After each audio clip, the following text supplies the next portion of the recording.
1000 kilometre سے زائد سفر طے کر کے میں اس بستی پہنچا۔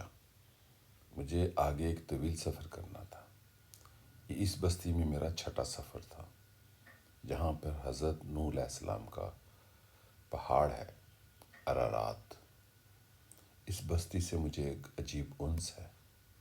اپنی ایک کتاب کے باب کے لیے میں نے یہ سفر کیا۔ سیاحت اور عیاشی میں بہت فرق ہے۔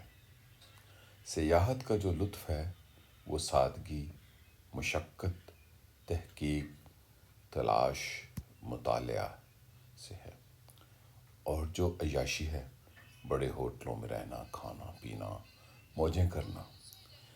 یہ میرا چھوٹا سا ہوٹل تھا، اور اسی بستی میں ایک دفعہ جب پہلی دفعہ رکا 1983 میں، تو یہاں پر صرف 2 چھوٹے سے ہوٹل تھے، 3 کمروں کے۔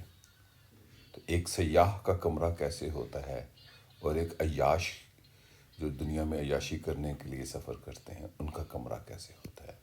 اپنی چائے، اپنی کیٹل، کیا لطف تھا مجھے جو یہاں آیا ان 3 راتوں میں، چونکہ اس کے بعد دوغ بایزید سے میں نے سرحد عبور کر کے ایران چلے جانا تھا۔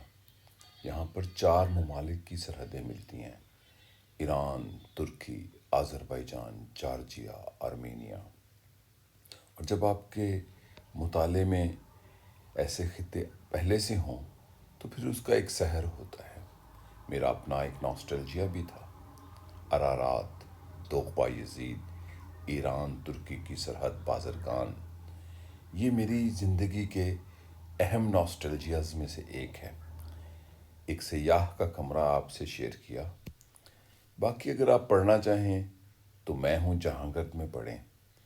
دوغ بایزید اور اس سیاح کا یہ کمرہ، اور اس کمرے سے ارارات کا نظارہ، ان لوگوں سے زیادہ لطف اٹھاتا ہوں جو بڑے بڑے ہوٹلوں کو، بڑے بڑے شہروں کے کیفے میں بیٹھ کے، قہوہ خانوں میں بیٹھ کے یہ سمجھتے ہیں کہ ہم سیاحت کر رہے ہیں۔